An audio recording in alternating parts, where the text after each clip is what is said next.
দুনিয়ার বাদীতে মামলা, দুনিয়ার থানায় মামলা বলে পুলিশের হামলায় ঘুমায় না। আমার দোস্ত, আমার আল্লাহর আদালতে মামলা হইলে আমার আল্লাহ ওই বান্দারে বন্ধু বানাইবার আওয়াজ দিয়া খালি ডাকে, আয় আয় আয়। আমার আল্লাহ তোরে দমক দিল না রে দোস্ত। ও যুবক, তোর পায়ে ধরে বলি, এই দুনিয়ার যে আমার কোটি গুণ আমার মালিকের মায়া বেশি। আমার আল্লাহ প্রথম আসমানে আইসা ডাকে, হালমিন মুস্তাগফিরিন। বান্দারে, অন্যায় করেছ আমার কাছে আসো, নেশা খেয়েছ আমার কাছে আসো। হালমিন মুস্তারজিকিন, আসনি তুমি রিজিকের পেরেশানিতে আমার কাছে চাও, আসনি কোনো অন্য কোনো উপায়ে বিপদের মধ্যে। আলা কাদা আলা কাদা, এই আওয়াজগুলো আল্লাহওয়ালাদের কুদরতের কানে আল্লাহ পৌঁছায়া দেয়। ওই শুরুর কথা যদি মনে থাকে, যে মানুষগুলা মানুষরূপী পশু, ওই পশুগুলোর আওয়াজে আল্লাহর বন্ধুত্বের আওয়াজ পৌঁছে না। যে সমস্ত মানুষগুলা আল্লাহর ওলি, আল্লাহর বন্ধু, আসমান থেকে রুহুটা আসার সময় ছিল বান্দা, এখন হয়ে গেছে আল্লাহর বন্ধু। ওই সমস্ত মানুষগুলার কানে আমার আল্লাহর ডাক পৌঁছিয়া যায়। জোরে বলেন আল্লাহু আকবার কাবীরা। কারণ বন্ধু বন্ধুর ভালোবাসা ছাড়া থাকতে পারে না রে। আমার আল্লাহ রাব্বুল আলামিনের নবীজির হাতে করা সাহাবী হযরতে আমিরে মুআবিয়া রাদিয়াল্লাহু তাআলা আনহু তাহাজ্জুদের নামাজের সময় আমার আল্লাহর কোরআনের পয়গাম, তাতাজাফা জুনুবুহুম আনিল মাদাজি'i ইয়াদউনা রাব্বাহুম খাউফান ওয়া তামাআ ওয়া মিম্মা রাযাকনাহুম ইউনফিকুন। আল্লাহ তার বন্ধুদের পরিচয় দিয়ে আল্লাহ নিজেই ফরমান, তাতাজাফা জুনুবুহুম আনিল মাদাজি'i ইয়াদউনা রাব্বাহুম। আল্লাহ পাকের বন্ধু যারা দুনিয়াতে, মরহুম আলমিয়া বাড়ি, মধ্যের চর, পশ্চিম পাড়া, সাইমুল্লাহ বাড়ির সকল কবরবাসীদের মাগফিরাত কামনায় দ্বিতীয় বার্ষিক ইসলামী মহাসম্মেলনের সম্মানিত সভাপতি, মঞ্চে উপবিষ্ট হযরতে উলামায়ে কেরাম, আমার সম্মুখপানের সমবেত সর্বস্তরের তৌহিদি জনতা, পর্দার আড়ালের অত্যন্ত শ্রদ্ধেয় মা ও বোনেরা, মাহবুবে পাক আল্লাহ রব্বে করিম আমাদের সকলকে মাহফিলের পরাই শেষান্তে আজকের এই মুবারক মজলিসে আসার বসার তৌফিক নসিব করেছেন। এজন্য আমরা সকলে কালিমাতু শুকর আদায় করে বলি আলহামদুলিল্লাহ। আলোচনার শুরুতে আমি আশেপাশের, যেহেতু গণবসতির মাঝখানে মাহফিলটা, মা বোনদেরকে বলবো আপনারা সাউন্ডটা কমায়া দেন। আর ডাইনে বামে যে সমস্ত শিশু, ছোট বাচ্চারা দুষ্টামি করতেছ, মেহরবানি করে আওয়াজটা বন্ধ করে দেন। কারণ আজকে সন্দীপের হজরতের জামাতা অনেক বড় বুজুর্গ, এবং ওনার অনেক কথা তো এখানে লেখা যায় না। শাইখুল হাদিস আল্লামা জাকারিয়া রহিমাহুল্লাহর শাগরেদ এবং বড় আস্থাভাজন উম্মতের মহান ব্যক্তিত্ব আসতেছেন। তা আমরা হজরতকে এমন একটা পরিবেশ দেখাবো যাতে করে হজরত দিল থেকে, ওনার ওয়াজের বয়স না হইলেও 40 বছর, একটা কথা আছে না, পুরান চাউল বাতে বলে। তো হুজুর আসতেছেন, এর আগে আমি আপনাদেরকে কিছু সময় কিছু কথা বলার চেষ্টা করব যাতে করে আমরা নিজেকে চিনি। আলোচনার শুরুতে আমি আপনাদেরকে একটা কথা জিজ্ঞাসা করি, এই পৃথিবীটা কিয়ামত হবে একথা সত্য, এর মধ্যে কোনো দ্বিমত নাই। কিয়ামত যখন হবে এই পৃথিবীতে মানুষ থাকবে কিনা?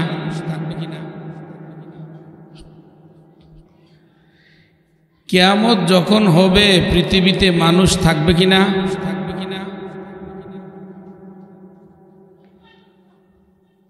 তাহলে কোরআনেই তো আছে, আল্লাহ কোরআনে ফরমান, আল কারিআতু মাল কারিআতু ওয়া মা আদরাকা মাল কারিআহ ইয়াউমা ইয়াকুনুন كالفراش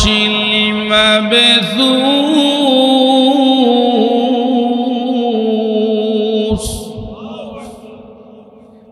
কিয়ামতের ইসরাফিল আলাইহিস সালাতু ওয়াস সালাম যখন সিংহায় ফুৎকার করবেন তখন এই পৃথিবীর মানুষ নয় শুধু দুস্থ এই জমিন ফেটে চৌচির হয়ে যাবে ওয়াজুমি আশ-শামসু ওয়াল কমার চন্দ্র সূর্য কাছাকাছি পাশাপাশি কক্ষপথে চলে কারণ চন্দ্রের কোনো নিজস্ব আলো নাই সূর্যের আলো থেকে সে আলো গ্রহণ করে পৃথিবী সৃষ্টির পর থেকে চন্দ্রের ঘরে কক্ষপথে সূর্য ঢুকে নাই আর সূর্যের কক্ষপথে চন্দ্র ঢুকে নাই ইসরাফিল আলাইহিস সালাতু ওয়াস সালামের সিংহায় ফুৎকারের বিকটতার কারণে এক চন্দ্র সূর্যের কক্ষপথে ঢুকে পড়বে আর সূর্য চন্দ্রের কক্ষপথে ঢুকে পড়বে সব কিছু একাকার হয়ে জমিনে যখন ছিটকে পড়বে ওয়াল বাহরিল মাসজুর সমুদ্রে পর্যন্ত আগুন লেগে যাবে ওয়াতাকুনুল জিবালু কাল ইহনিল মানফুস এবং পাহাড়গুলা ধুনিত তুলার মতন উঠতে থাকবে আর মানুষগুলো তখন উড়তে থাকবে মরিচিকার মতন চিল্লায় বলেন আল্লাহু আকবার মানুষ থাকবে কারণ যে সময় ইসরাফিলের সিংহায় ফুৎকার দিবে আল্লাহ কোরআনে ফরমান ওয়াতাযাউ কুল্লু যাতিন হামলিন হামলাহা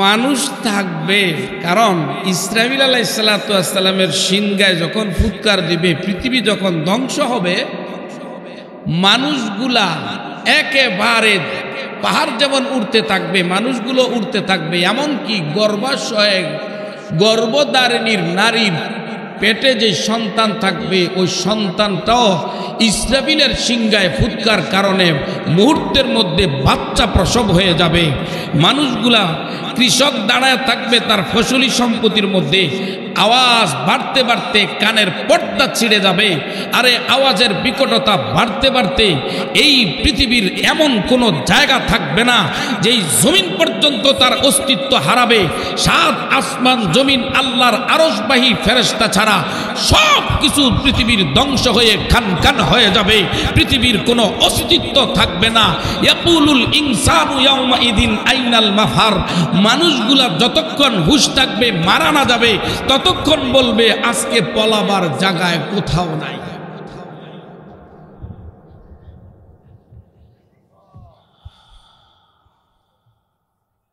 এবং এই জমিনের নিচে যে হীরা মণি মুক্তা জওহার যা আছে সব কিছু উগলেয়া বের করে দিবে আল্লাহ ফরমান ওয়া আখরাজাতিল আরদু আথকালাহা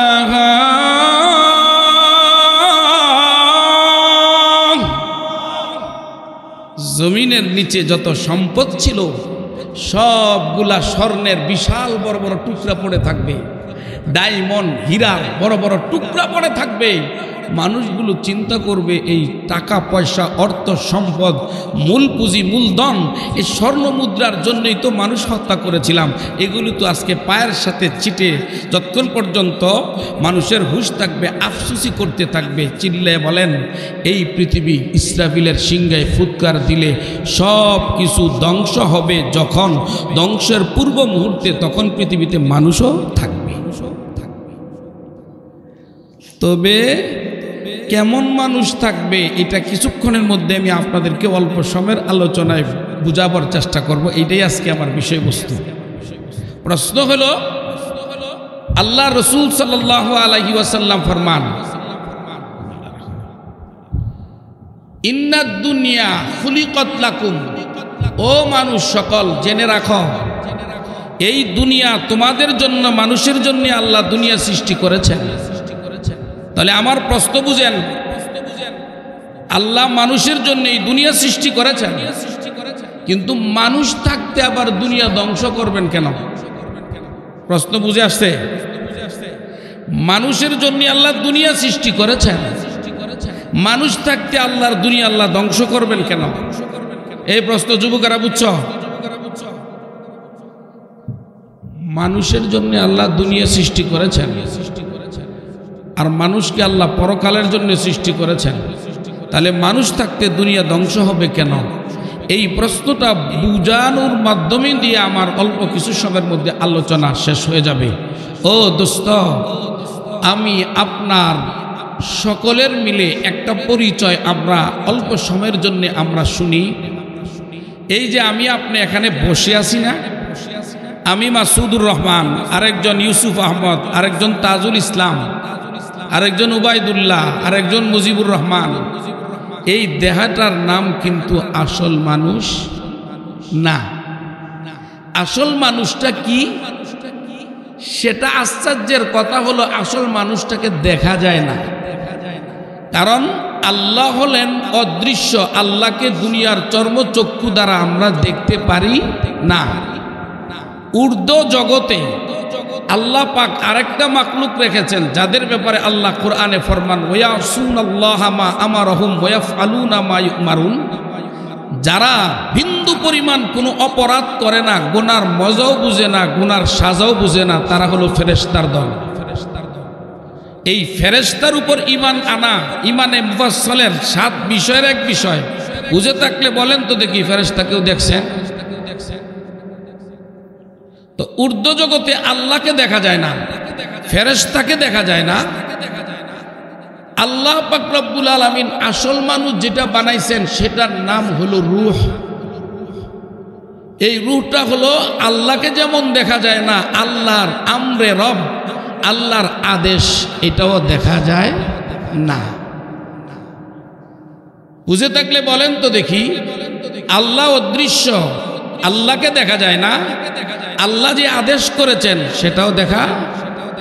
ঊর্ধ্ব জগৎটা এটা হলো নিষ্পাপ মাসুমিয়াতের জগৎ, যেখানে কোনো গুনাহ নাই, মারামারি, কাটাকাটি, হানাহানি, দাঙ্গাবাজি, বোমাবাজি, কোনো ধরনের জুলুম, নির্যাতন, অন্যায় বলতে কিছুই নাই। শুধু এতটুক বুঝেন, ফেরেশতাদের খাবারই হলো আল্লাহর জিকির করা। জোরে বলেন আল্লাহু আকবার। তাহলে রূহটা কার আদেশ? এটা কি দেখা যায়? আল্লাহ পাক আমাদেরকে 4টা উপাদান দিয়ে আল্লাহ মানুষ বানাইছেন।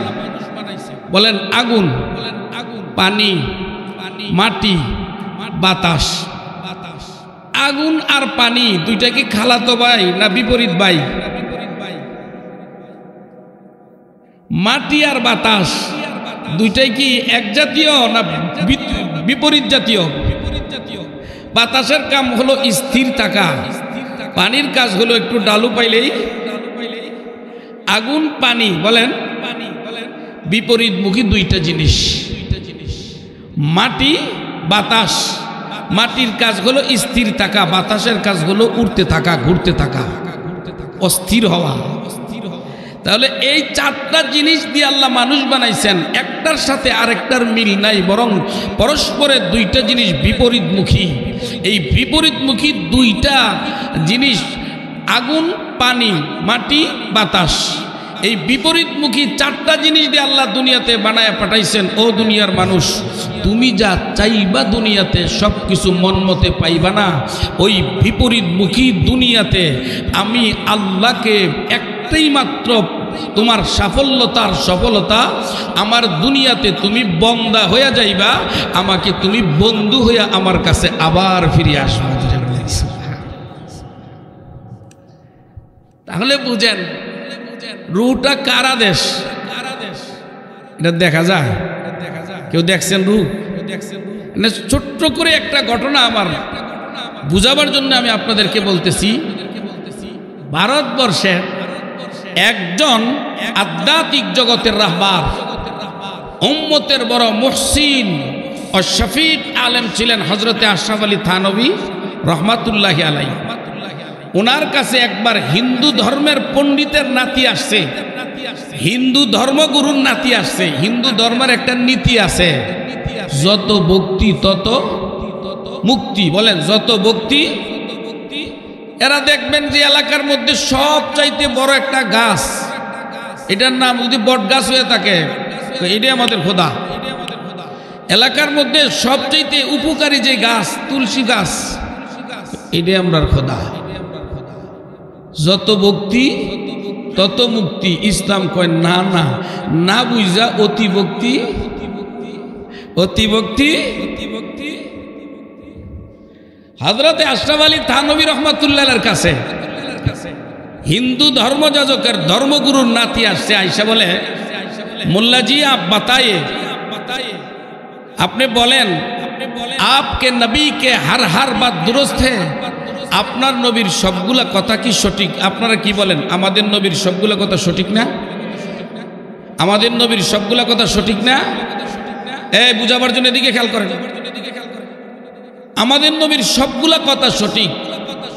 হিন্দু ধর্মের পণ্ডিতের নাতি বলে তাহলে মোল্লাজি আমার কথা শুনেন, আমি আমার দাদা হিন্দু ধর্মগুরু হওয়ার কারণে এলাকার সকল মানুষরা আমার দাদার কাছে আশীর্বাদ করতে আইসা lakh lakh crore crore million billion dollar আইনার যা দাদার কদমের নিচে রাখে। আমরা এগুলা 14 গোষ্ঠী চলি, আমাদের কোনো কাজ কারবার লাগে না। দাদা পৃথিবীতে বাইচা থাকা মানে আমাদের জন্য লাকি বাম্পার ফলন।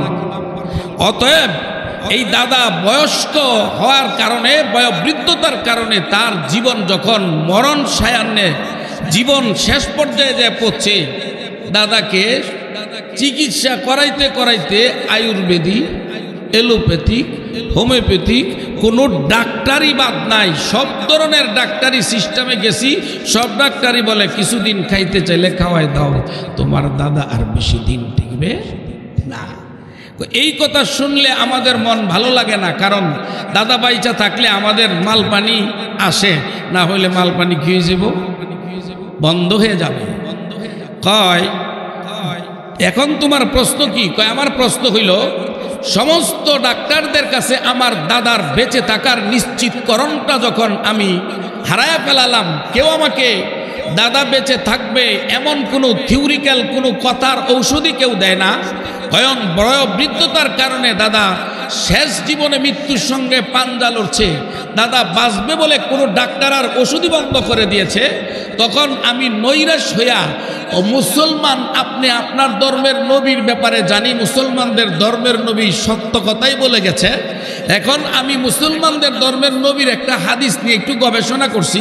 সেটা হলো যেই ঘরের মধ্যে কুকুর থাকে এবং বিভিন্ন প্রাণীর ছবি থাকে, ওই ঘরের মধ্যে কোনো ফেরেশতা আসে না।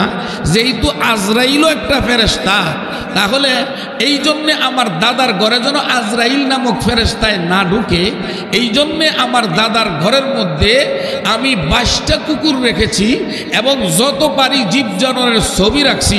এরপর আমার দাদা মারা গেছে, এরপর আমার দাদা মারা গেছে। তাহলে যদি তোমার নবীর ও থানবী মোল্লাজি বাতায়ে আপনার নবীর হাদিস যদি সঠিক হয়, তাহলে আমার দাদা মারা গেল কেন? আর যেহেতু আমার দাদা মারা গেছে, তাহলে বোঝা গেল আপনার নবীর হাদিস ঠিক নাই। জোরে কন্যা নাউজুবিল্লাহ। হযরত থানবী তো থানবী, উনি উত্তর দিচ্ছেন কি জানেন? প্রশ্নটাকে আশ্চর্য না? বেদিন কাফের হইল হবে কি? প্রশ্নটা অনেকটাই মনে হয় যুক্তিযোগ্য, কিন্তু আমার দেশের কিছু মানুষ আছে না, মাদ্রাসার বারান্দায় কোনোদিন পাড়া দেয় না, বাংলা বুখারী শরীফ লইয়া বলে মসজিদের ইমাম সাহেবদের নামাজের সাথে হাদিসের মিল নাই। আসেনি? এমন কিছু মানুষ আছে আজ থেকে নিয়ে যুগ যুগ ধরে তারাবি পরে 20 রাকাত, এরা কয় তারাবি তো 8 রাকাত, বাকিগুলা কি? কবলাল জুমা বাদাল জুমা হাদিস দ্বারা প্রমাণিত, মানুষ বছরকে বছর ধরে পড়তেছে, কয় এগুলো তো হাদিসে নাই। ওই মিয়া আদার ব্যাপারে জাহাজের খবর লও, তুমি কোরআন হাদিস না পড়ে বাংলা চটি বুখারী পড়ে মোল্লা, যেমন কয় নিমে মোল্লা খত্রে ইমান, নিমে ডাক্তার খত্রে জান। কয় আদা মোল্লায় ইমান নষ্ট করে আর আদা ডাক্তারে জান নষ্ট করে। জোরে কোন কথা ঠিক কি ঠিক না? এক লোক মাস্টার সাহেবরা রাগ করেন না, মাস্টার ছিল এলাকায়, হঠাৎ করে ফার্মেসি দিয়ে ডাক্তার, এমন আছে না? ছিল মাস্টার, হঠাৎ হলো ডাক্তার। পড়াশোনা তেমন কিছু করে নাই। একদিন পড়তে পড়তে এক বইয়ের মধ্যে পাইল জ্বর যদি এই মাত্রায় হয় তাহলে 1000 পাওয়ারের ওষুধ খাওয়াইলে তাড়াতাড়ি রোগী সুস্থ হইবে। হ্যাঁ করছি কি ঠিকই এই মাপের জ্বরটা মাইপা বাজার থেকে যে 1000 পাওয়ারের ওষুধ আনছে, ওষুধ আইনা খাওয়াইছে একদিনে 3 জনরে, 3 জনই মুমূর্ষু অবস্থায় হাসপাতালে। ঘটনাক্রমে একজন ছিল চেয়ারম্যানের ভাতিজা। খবর নিতে নিতে দেখলো কার কাছ থেকে ওষুধ খাইছ, 3 জন একই ডাক্তারের কাছ থেকে ওষুধ খাইছে। ডাক্তার সাহেব তাকে জেলা লেভেলের সরকারি হাসপাতালে তাকে ডাকা হলো যে আপনি কি ওষুধ দিয়েছেন? আমি ওষুধ দিয়েছি তো, আমি বই পুস্তক পড়েই ওষুধ দিয়েছি। কই কি বই নিয়ে আসেন? বই না দেখে জ্বর তাপমাত্রা যদি 103 ডিগ্রি পর্যন্ত হয় তাহলে 1000 পাওয়ারের ওষুধ খাওয়াইলে সুস্থ হয়ে যাবে। কয় পৃষ্ঠা খোলেন, কয় যদি রোগী গরু হয়, যদি রোগী কি হয়? গরু হয়। তো গরুর চিকিৎসার বই দিয়া কোনো মানুষের কোনোদিন চিকিৎসায় কেউ কোনো ডাক্তার সফল হতে পারে না। আলেম না হইয়া চটি বাংলা বুখারি পড়ে কোনোদিন কোনো মানুষকে প্রকৃত জান্নাতের ঠিকানা দেখাইতে পারবে না। জোরে বলেন কথা ঠিক কি ঠিক না? হযরত থানভী রহমাতুল্লাহ আলাইহির কাছে এরকম পণ্ডিত, হিন্দু ধর্মের পণ্ডিতের নাতি, যে বলে মোল্লাজি বলেন তো, আমার দাদা মৃত্যু শয্যায় যখন পাঞ্জা লড়ছিল, ঘরের মধ্যে 22টা কুত্তা রাখছি এবং জীব জানোয়ারের ছবি যেই পরিমাণ কারেকশন করার দরকার করে রাখছি, এরপর আমার দাদাই মারা গেল। আপনাদের ধর্মের নবীর হাদিসের মধ্যে যে আছে যে ঘরের মধ্যে কুকুর থাকে এবং জীব জানোয়ারের ছবি থাকে, ওই ঘরের মধ্যে ফেরেশতা ঢুকে না। তো আজরাইলও তো ফেরেশতা। আমার দাদা যেহেতু মারা গেছে তাহলে বোঝা গেল আপনার নবীর হাদিস ঠিক নাই। আর আপনার নবীর হাদিস ঠিক থাকলে আমার দাদা মারা গেল কেন? বাহ্যিকভাবে মনে হয় যে তার প্রশ্নটা বড় চটকদার এবং বড় নিরুত্তর প্রশ্ন, কিন্তু দোস্ত আল্লাহ পাক রব্বুল আলামিন কোরআনে কারিমের 2টা দিক, একটা হলো শব্দগত কোরআন আর একটা হলো অর্থগত কোরআন। শব্দগত কোরআন আল্লাহ পাক রূহের জগতে শব্দগত কোরআনের হিফাজত আর সংরক্ষণের জন্য হাজারো হাজার আলেম আল্লাহ পৃথিবীতে তৈরি করেছেন, নির্বাচন করেছেন, সে হাফেজ হবে। ও দোস্ত, অর্থগত কোরআন, কোরআনের মুহাদ্দিস, ইলমে হাদিসের গবেষক, মুফাসসির, মুহাদ্দিস, আমার দোস্ত ফতুহুল আসর উম্মতের যুগ সচেতনতার সাথে দৈনন্দিন জীবনের যত প্রশ্নগুলো আছে মুফতিয়ানে কেরাম উত্তর দিবে। অর্থগত কোরআনের জন্য হাফেজদেরকে আল্লাহ রূহের জগতে নির্বাচন করেছেন, আর শব্দগত কোরআনের জন্য হাফেজে কোরআনকে আল্লাহ রূহের জগতে নির্বাচন করেছেন, আর অর্থগত কোরআনের জন্য জগতের বড় বড় আলেমদেরকে আল্লাহ রূহের জগতে নির্বাচন করেছেন। জুড়ে বলেন সুবহান। হযরত থানভী রহমাতুল্লাহ আলাইহি ডাক দিয়ে বলেন, তুমি হাদিসের অনুবাদ বুঝছো কিন্তু হাদিসের মর্মার্থ বুঝো? হাদিসের মর্মার্থ বুঝো নাই? হ্যাঁ, কেমনে বুঝলাম না? কয় তোমার দাদার রূহ নিছে ওই আজরাইল, যে আজরাইল কুত্তারটা নেয়। আল্লাহু আকবার। যে আজরাইল মানুষের রূহ নিয়েছে ওই আজরাইল তোমার দাদার কাছে আসে নাই। মুসলমান বন্ধুরে আমার, মক্কার মুশরিকদের কর্তৃক আল্লাহর পয়গম্বরের কাছে গো নবীজি যখন এসে 360 মূর্তির বিরুদ্ধে আওয়াজ তুলে দিলেন, নানানভাবে প্রলোভন দেখি আল্লাহর পয়গম্বরের কাছে যখন তারা ফেল করল, তেমনি মুহূর্তে আল্লাহর পয়গম্বর বিশ্ব নবীকে যে নানান প্রলোভন দেখালো, এর মধ্যে একটা ছিল, মুহাম্মদ তুমি কিছুদিন আমাদের দেবদেবীগুলার পূজা করো, আমরাও তোমাদের এক খোদার কিছুদিন পূজা করব, তাহলে তো বিষয়টা মীমাংসা হয়ে যায়। আমার আল্লাহ ডাক দিয়ে বলে, না না, 1 আর 33 কোটি এক হতে পারে না। আল্লাহ পাক পরিষ্কার বলে দিলেন, লাকুম দীনুকুম ওয়ালিয়া দীন, তোমাদের জন্য তোমাদের মূর্তি পূজার নীতি আর মূর্তি পূজার ধর্ম পৃথক, আর আমার জন্য আমার এক আল্লাহ রাব্বুল আলামিনের ধর্ম, তৌহিদবাদীদের ঈমান আর দিন হলো পৃথক। জোরে জোরে বলেন আল্লাহু আকবার কাবীরা। এরা আসমানি ধর্ম যাচাই করার মতন যোগ্যতা কোনো মূর্তি পূজকের নাই।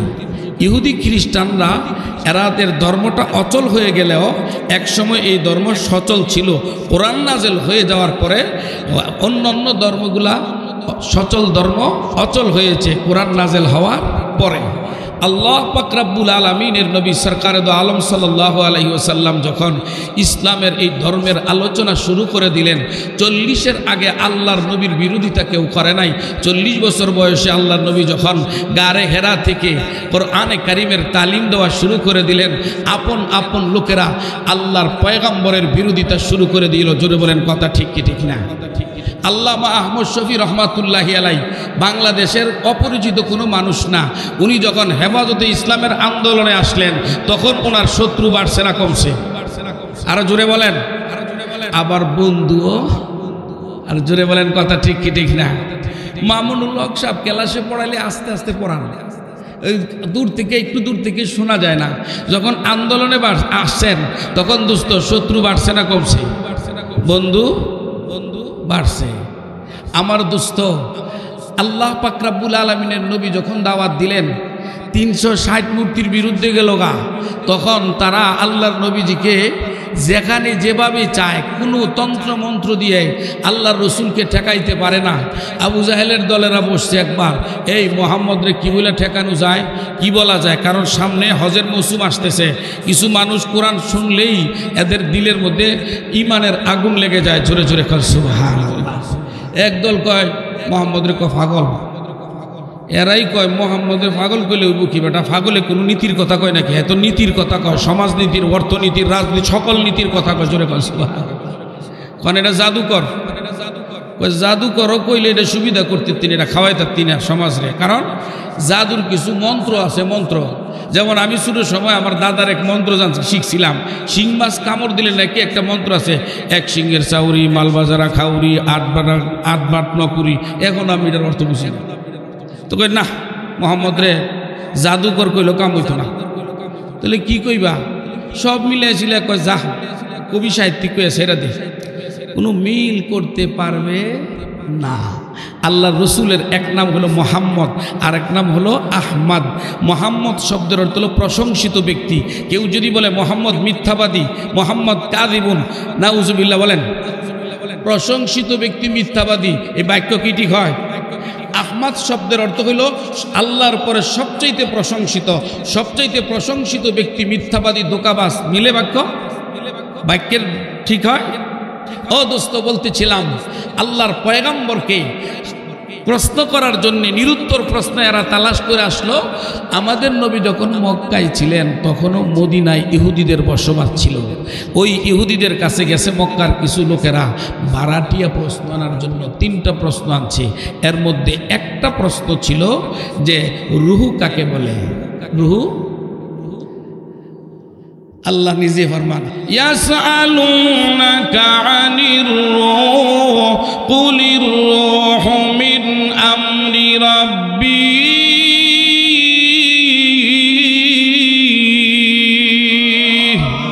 মুসলমান বন্ধুরে আমার, আল্লাহর পয়গম্বরের কাছে মক্কার মুশরিকেরা এমন কোনো প্রশ্ন ছিল না যেই প্রশ্ন দিয়ে আসমানি ধর্মকে যাচাই করবেন।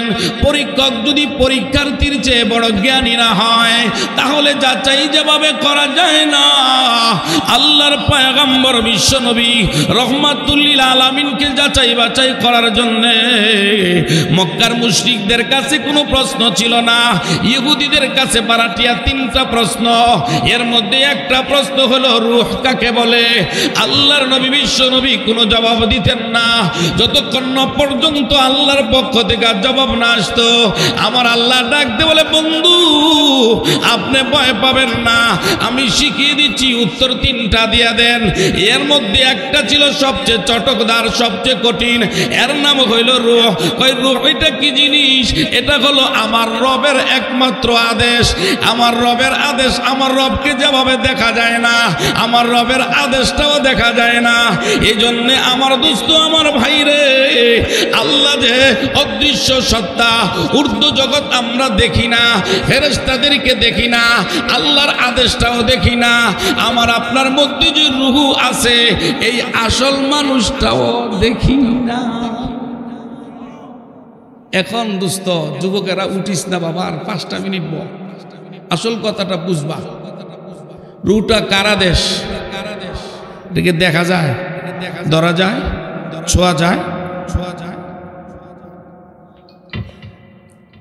মানুষ বানাইছেন এই বডিটা কয়টা জিনিস দ্বারা? কি কি বলেন তো? আগুন, পানি, মাটি, বাতাস। এই 4 জিনিস দ্বারা আল্লাহ পাক আমার আপনার এই দেহটা বানাইছেন।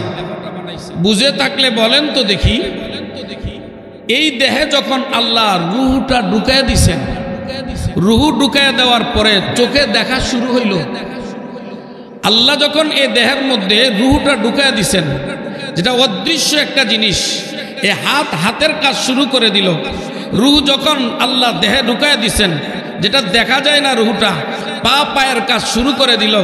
আমার দোস্ত হাড়ের কাজ শুরু করে দিল, মাথার কাজ শুরু করে দিল। সর্ব অঙ্গ কার্যকর কতক্ষণ? রূহ তাকে, এই আওয়াজ করে বলো, যুবকেরা বলো, সর্ব অঙ্গ কার্যকর কতক্ষণ? রূহ থাকে যতক্ষণ। রূহ যদি না থাকে ব্রেন কাজ করে?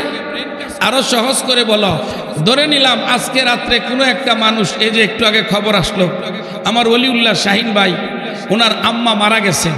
বুঝে থাকলে বলেন তো দেখি, ওনার মর দেহটা এখনো আছে না? এখন ওনার কয়েকটা ভাই দেশে বিদেশে আছে। ঢাকাতে মারা গেল, চাঁদপুর মতলবের মানুষটা এখন ফোনে বলতেছে, না ভাইরে, বন্ধু, চাচাজি, আমার আম্মা কিন্তু নাই। তাহলে বুঝে থাকলে বলেন তো দেখি, কি আছে কি নাই? বলেন কি আছে কি নাই? তাহলে যখন রূহটা চলে গেল, এটার নাম তখন আর মাসউদুর রহমান থাকবে না, এটার নাম তখন উবাইদুল্লাহ থাকবে না, এটার নাম কোনোদিন জাকিউল্লাহ থাকবে না, এটার নাম কোনোদিন এমপি মন্ত্রী থাকে না, এটার নাম কোনোদিন প্রাইম মিনিস্টার থাকে না। রূহটা যখন চলে যায়, তার পদমর্যাদা ক্ষমতা কিছুই থাকে না, তার নাম বলতে কিছুই না। সকলে মিলে ডাকে লাশ। ছেলেও বলে লাশ, মেয়েও বলে লাশ, 40 বছরের জীবন সঙ্গিনীও বলে লাশ, মহল্লার মসজিদের মুয়াজ্জিন আর কাদেম সাহেবরাও বলে লাশ। এত বড় কোটি কোটি টাকার মালিক ছিল রে দোস্ত, বস আর বস সব জায়গায় শুনতো, কিন্তু আজকে ঘরের মানুষগুলা হাসপাতালতে ডেড বডি ঘোষণা করার পরে কেউ বলে না এমপি সাহেব, মন্ত্রী সাহেব, মিনিস্টার সাহেব, এসপি সাহেব, ডিসি সাহেব, পার্লামেন্টের অমুক তুমুক কিছু আর থাকে না। তাহলে বোঝা গেল যুবক দোস্ত, অল্প সময়, আমার কথাটা শোনার সময় বেশি নাই। মানুষের এই হাত বা চক্ষু, কর্ণ, নাসিকা, ত্বক, জিহ্বা, পঞ্চ ইন্দ্রিয় ক্ষমতা সহকারে দোস্ত, মাতার ব্রেনটাকে আল্লাহ কত জিবি মেমোরি বানাইয়া পৃথিবীতে পাঠাইল, এটা কেউ আদ্য পর্যন্ত গবেষণা করে কেউ বের করতে পারে না। আমার দোস্ত, সর্বাঙ্গ কার্যকর থাকে ততক্ষণ, রূহ থাকে যতক্ষণ। রূহ যখন চলে যায়, এটার নাম কিন্তু মানুষ বলে না, এটার নাম বলে ডেড বডি, মরদেহ, একটা লাশ। জুড়ে বলেন কথা ঠিক কি ঠিক না? তাহলে এখন সঙ্গে কথা মিলান। শুরুতে আমি বলছিলাম আল্লাহ মানুষের জন্য দুনিয়া বানাইছেন, তো মানুষ থাকতে আবার দুনিয়া ধ্বংস করবেন কেন? প্রশ্নটা বুঝেছেন? মানুষের জন্য আল্লাহ দুনিয়া বানাইছেন, মানুষের জন্য আল্লাহ দুনিয়া বানাইছেন, মানুষ থাকতে আল্লাহ পৃথিবী ধ্বংস করবেন কেন? ও দোস্ত, বুঝে নেন, এই বডিটা বানাইছেন 4 জিনিস দ্বারা, আগুন, পানি, মাটি, বাতাস। এই বডির খাবারও আল্লাহ বানাইছেন আগুনে পাকানো জিনিস, মাটিতে উৎপন্ন, অক্সিজেনের সাহায্যে বড় হয়, পানির মাধ্যমে, এই 4 জিনিস দ্বারা বডি বানাইছেন। এই 4 জিনিসের দ্বারা বানানো খাবার দেহে ঢুকাইলে দেহ সুস্থ, আর না ঢুকাইলে অসুস্থ। এই জন্যে এই বডিকে সচল রাখতে হলে যেই 4 জিনিস দ্বারা আল্লাহ মানুষের বডি বানাইছেন, এই 4 জিনিসের দ্বারা বানানো খাবারই শরীর ঢুকাইলে, শরীরে খাবার বানায় ঢুকাইলে শরীর সুস্থ, না ঢুকাইলে, এমনকি এক পর্যায়ে নাই ঢুকাইলে মানুষটা মারা যায়। দোস্ত, এটা হলো দেহের খাবার। আর আরেকটা যে আছে আসল মানুষ, এটার নাম কি? জোরে বলে, সেটার নাম কি? ওই রুহের খাবার কি? রুহটা কার আদেশ? ধরা যায়? এই রুহ ধরা যায়, ছোঁয়া যায়? এটা আল্লাহর আদেশ। আমরে রব, আমার আপনার রবের আদেশ। এই রবের আদেশ আল্লাহ পাক রুহকে বানাইছেন। এই জন্যে রুহের খাবার হলো আল্লাহর আদেশ। কলেমা পড়ো, রোজা করো, হজ করো, যাকাত দাও, চিল্লে বলেন আল্লাহু আকবার কাবীরা। এখন বুঝে থাকলে বলেন তো দেখি, যেই মানুষটা দেহের খাবার না দিলে দেহটা মারা যায়, যেই মানুষটা রুহকে খাবার না দেয় তার রুহটাও তেমনিভাবে মারা যায়। রুহটা কি জিনিস? আবারও বলছি, রুহটা হলো আমার রবের আদেশ। এই জন্যে এই রুহের খাবারও হলো আল্লাহর আদেশ। কি কি? কলেমা পড়ো, রোজা করো, হজ করো, যাকাত দাও। যেই মানুষগুলা রুহের খাবার না দিলে রুহ মারা যাবে, এটাই বাস্তব কথা। দেহের খাবার না দিলে যেভাবে দেহটা মারা যায়, দেহ অসুস্থ হলে যেমন দেহের চিকিৎসা আছে, ঠিক তদ্রূপভাবে রুহটা অসুস্থ হলে রুহুরও কি আছে? চিকিৎসা আছে। সেম সেম না? যে জিনিসের বডি এই জিনিসের খাবার। বলেন, যে জিনিসের বডি এক খাবার, যে জিনিসের যেটার রুহু সেটা, বলেন যেটা রুহু সেটা খাবার। রুহটা কার আদেশ? আল্লাহর আদেশ। এই জন্যে রুহের খাবারও শরীয়তে, কোরআনে 500 আয়াতে আল্লাহ বিধান দিয়েছেন, আর বাকি সকল আয়াতে আল্লাহ পাক ওয়াজ করেছেন। শরীয়তের সকল বিধান এগুলা কার আদেশ? এই জন্যে শরীয়তে হালাল হারাম যত বিধান আছে এগুলো কিসের খাবার? বলেন কিসের খাবার? তাহলে শরীরকে খাবার না দিলে শরীরটা যেমন মারা যায়, ও দোস্ত, রুহকে যদি খাবার না দেওয়া হয় রুহটাও। তাহলে এতটুক আলোচনার পরে আমি আপনাদেরকে জিজ্ঞাসা করি, এই যে ইসরায়েলি হায়নার দল, এরা ফিলিস্তিনের মুসলমানদেরকে হত্যা করছে। এই সমস্ত কাফের মুশরিক বেঈমান যারা আল্লাহর আদেশ মানে না, ওই কাফের বেঈমানদের এদের রূহ জীবিত না মৃত? আরে জোরে বলেন, জীবিত না মৃত? অবশ্যই মৃত। বুঝেন এখন। তাহলে আবার একটু প্রশ্ন হয় যে ভাই, যদি যে আল্লাহর বিধান মানে না পৃথিবীর সমস্ত কাফের মুশরিকদের রূহটা মৃত, এটাই বাস্তব, এটাই উত্তর সঠিক। কিন্তু প্রশ্ন হয়, ইসরায়েলি হায়নার দল ফিলিস্তিনে যে মারে, একটা ইহুদির বাচ্চা তো আল্লাহর বিধান মানে না, তাহলে আর আবার মুসলমানদের মারে কেমনে? এখন বুঝতে হবে। বলেন আত্মা আত্মা দুই আত্মা। বলেন আত্মা আত্মা কয় আত্মা? বলেন আত্মা আত্মা কয় আত্মা? আমার আল্লাহ কোরআনে ফরমান, এই কথাটা একটু বুঝেন। আল্লাহ ফরমান, ওয়াজআলনা নাওমাকুম সুবাতা।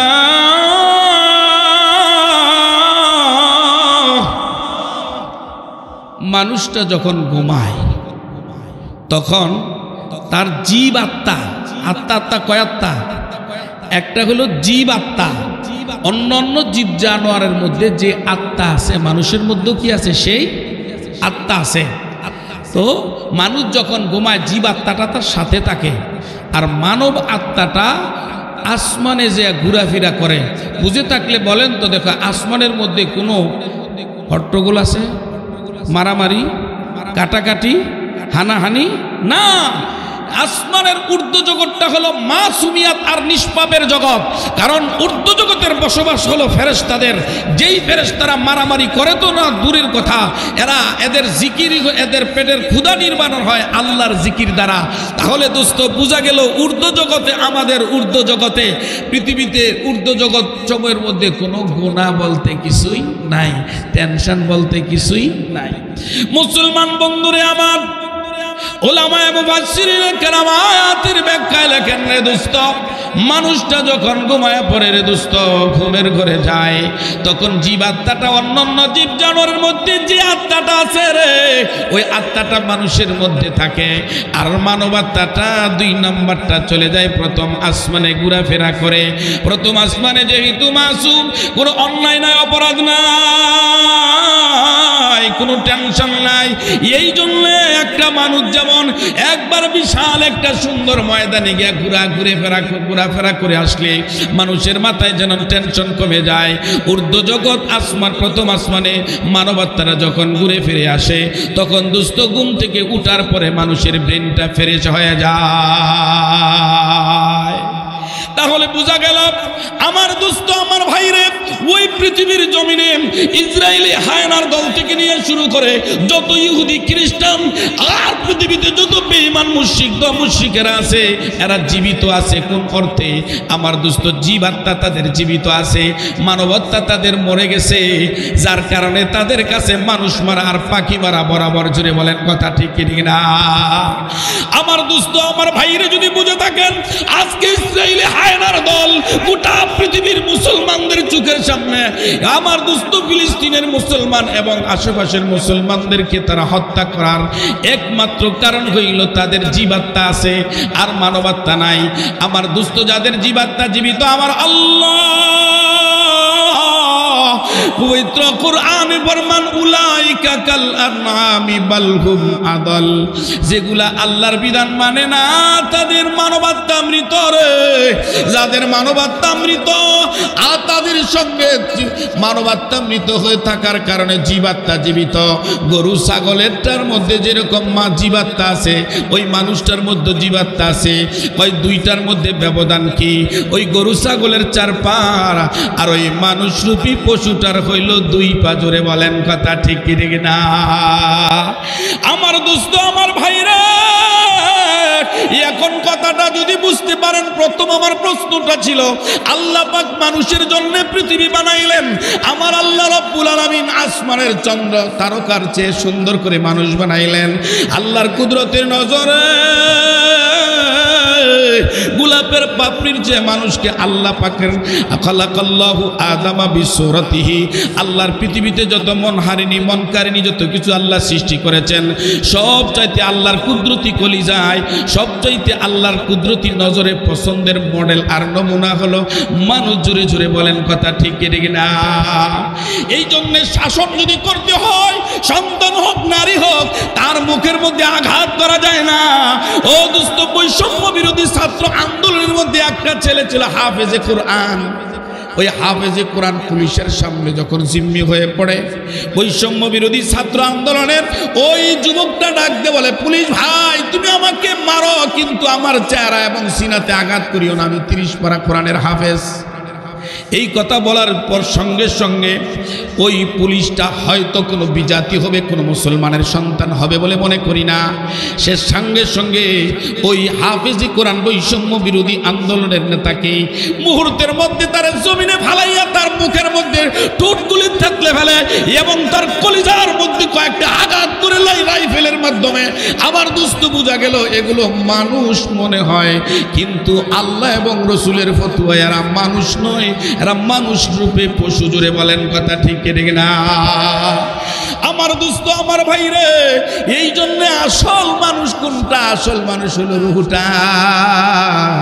যেই রুহুটা চলে গেলে এটার নাম কোনো এমপি, মন্ত্রী, মিনিস্টার, মসজিদের ইমাম, খতিব, বক্তা সাহেব থাকে না, তখন এটার নাম হয়ে যায় ডেড বডি আর লাশ। নাম কি হয়ে যায়? বলেন কি হয়ে যায়? ডেড বডি আর লাশ হয়ে যায় রে দোস্ত। ও যুবক, তুমি কার পিছনে ছুটছ? আজকের বিজাতি, কালকের বিজাতি, অতীত বর্তমানের যত ইহুদি খ্রিস্টানেরা এবং পৃথিবীতে যত মুশরিকের দল রয়েছে, এগুলি তো আল্লাহ এবং রসুলের ফতোয়ায় এরা মানুষ নয়, মানুষরূপী পশু। জুড়ে বলেন কথা ঠিক কি ঠিক না? এখন প্রশ্নের সঙ্গে কথাটা মিলান সহজ করে। শুরুতে আমি একটা প্রশ্ন করছিলাম না, মানুষ দুনিয়া সৃষ্টি করছেন আল্লাহ কাদের জন্য?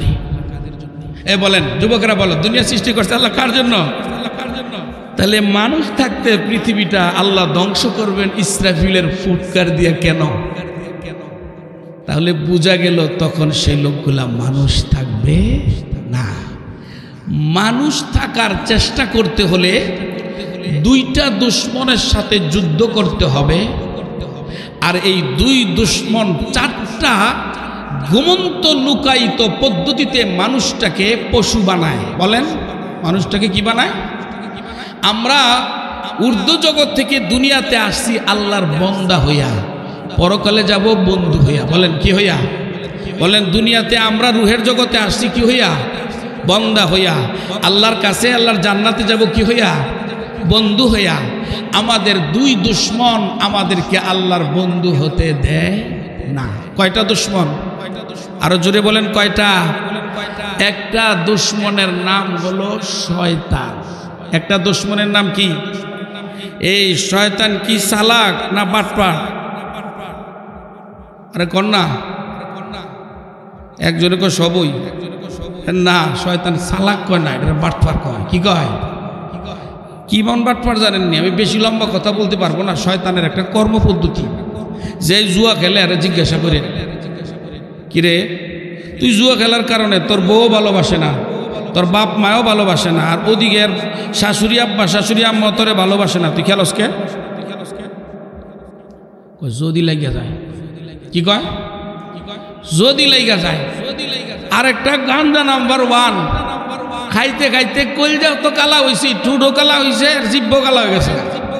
আরে জিজ্ঞাসা করে, কিরে তুই গাঞ্জা খাস কে? এনজয় করন লাগে না? এনজয় মুরব্বীরা বুঝছেন নি? একটু ফুর্তি ফার্তি করন লাগে না? এনজয়, এটার নাম দিছে কি? এখনের যুবকরা খায়, এনজয় কিছু করা লাগে না বেটা, ড্রিঙ্ক ট্রিঙ্ক কিছু না করলে হয়? এনজয় এই বয়সে না করলে কোন বয়সে করবো? দাদা বুঝো না কিচ্ছু, তুমি গেলি। আমি কই, দাদারে তুমি আধা ভরাও।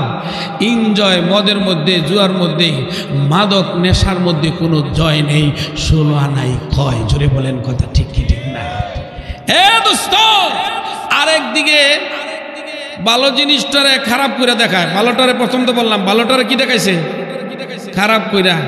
আবার খারাপটারে ভালো কইরা। তো খারাপটারে ভালো করে দেখাইছে তো বুঝাইলাম 2 মিনিটে। আরেকটা হইল ভালোটারে খারাপ করে দেখাইবো। ভাই এত সুন্দর করে খাওয়াইলেন, আমরা হুজুরদেরকে খাওয়াইতে খাওয়াইতে শেষ করে না। আজকে কোন করে জানি খানা আছি জানি না, খাওয়াইতে খাওয়াইতে যে অবস্থা, পরে আবার আনছি দেশি দুধ। আমি ডরে গেছি, এখন না যদি যাওয়ার সময় গাড়ি তুলের সময় একটু দিয়ে, হ্যাঁ এই পরিমাণ খাওয়ায়। তো দোস্ত,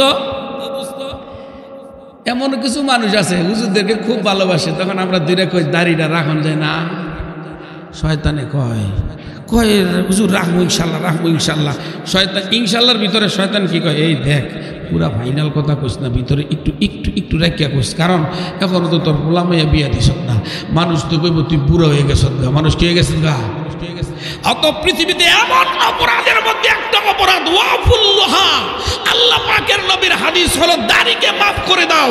শুধু আব্দুল্লাহ ইবনে ওমর থেকে একটা বর্ণনা পাওয়া যায়, ওনার আমল ছিল 1 পুষ্টির পরে কাটা যায়, এর আগে যদি কেউ কাটে 24 ঘন্টা তার জন্য কবিরা গুনাহ হতে থাকে, কবিরা গুনাহ হতে থাকে।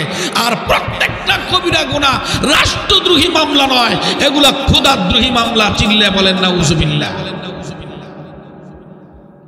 একজনে কইলাম যে ভাই আপনি সুদের ব্যবসা করেন? হুজুর আর 5টা বছর। আর কয়টা বছর? 5টা বছর করে শেষ। আমি কইলাম যে সুদের ব্যবসা না করলে কি?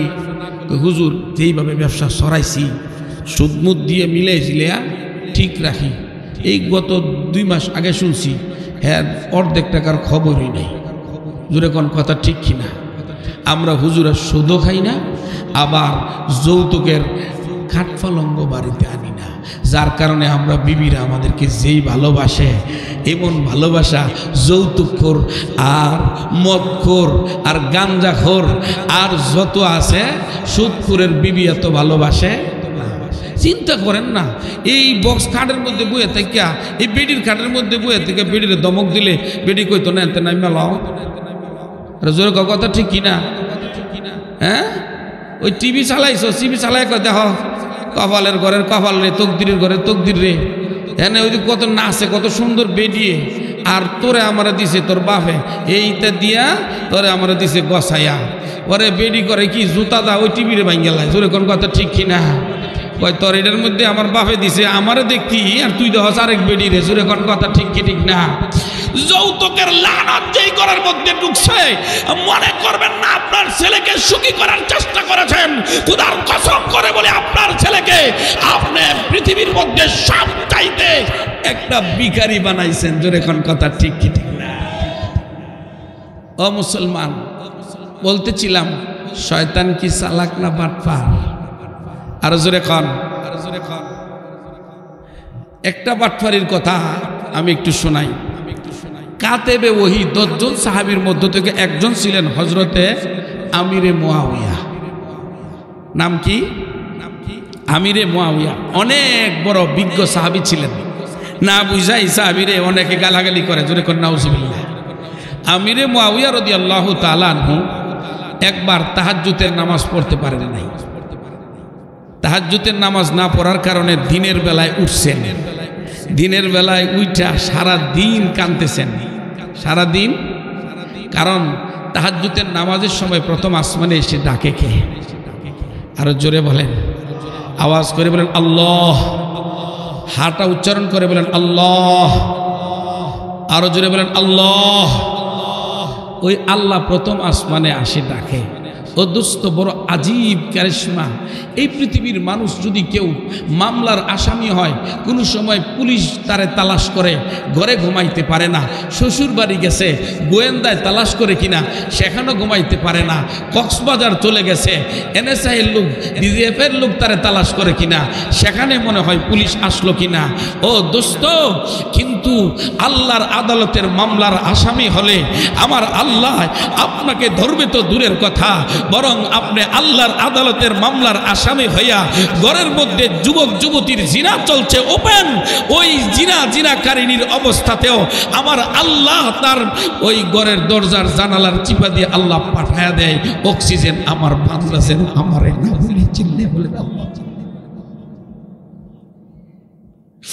আমার মালিক চিনরে মুসলমান, প্রথম আসমানে ফেরেশতা নয়, আমার আল্লাহ নিজে আসেন গো। আয়েশা ডাকেন হালমিন মুস্তাগফিরিন, বান্দারে আয় আয়। জীবনে 40টা বছর কাটাইলি, নামাজ পড়লি না, পর নারীকে নিয়ে প্রেম প্রীতির বাজার গরম করলি, আমার কাছে ক্ষমা চাইলি না, সুদ খাইলি, ঘুষ খাইলি, ক্ষমা চাইলি না। আয় আয়, আমি দুনিয়ার পুলিশের মতো না, বিবাদীর মতো না। দুনিয়ার বাদীতে মামলা, দুনিয়ার থানায় মামলা বলে পুলিশের হামলায় ঘুমায় না। আমার দোস্ত, আমার আল্লাহর আদালতে মামলা হইলে আমার আল্লাহ ওই বান্দারে বন্ধু বানাইবার আওয়াজ দিয়া খালি ডাকে আয় আয় আয়। আমার আল্লাহ তোরে দমক দিল না রে দোস্ত। ও যুবক, তোর পায়ে ধরে বলি, এই দুনিয়ার যে আমার কোটি গুণ আমার মালিকের মায়া বেশি। আমার আল্লাহ প্রথম আসমানে আয়েশা ডাকে হালমিন মুস্তাগফিরিন, বান্দারে অন্যায় করেছো আমার কাছে আসো, নেশা খেয়েছো আমার কাছে আসো। হালমিন মুস্তারজিকিন, আসনি তুমি রিজিকের পেরেশানিতে আমার কাছে চাও, আসনি কোনো অন্য কোনো উপায়ে বিপদের মধ্যে। আলা কাদা আলা কাদা, এই আওয়াজগুলো আল্লাহওয়ালাদের কুদরতের কানে আল্লাহ পৌঁছায়া দেয়। ওই শুরুর কথা যদি মনে থাকে, যে মানুষগুলা মানুষরূপী পশু, ওই পশুগুলোর আওয়াজে আল্লাহর বন্ধুত্বের আওয়াজ পৌঁছে না। যে সমস্ত মানুষগুলা আল্লাহর ওলি, আল্লাহর বন্ধু, আসমান থেকে রুহটা আসার সময় ছিল বান্দা, এখন হয়ে গেছে আল্লাহর বন্ধু, ওই সমস্ত মানুষগুলার কানে আমার আল্লাহর ডাক পৌঁছিয়া যায়। জোরে বলেন আল্লাহু আকবার কাবীরা। কারণ বন্ধু বন্ধুর ভালোবাসা ছাড়া থাকতে পারে না। রে আমার আল্লাহ রাব্বুল আলামিনের নবীজির হাতে করা সাহাবী হযরতে আমিরে মুআবিয়া রাদিয়াল্লাহু তাআলা আনহু তাহাজ্জুদের নামাজের সময় আমার আল্লাহর কোরআনের পয়গাম তাতাজাফা জুনুবুহুম আনিল মাদাজি'i ইয়াদউনা রাব্বাহুম খাউফান ওয়া তামাআ ওয়া মিম্মা রাযাকনাহুম ইউনফিকুন।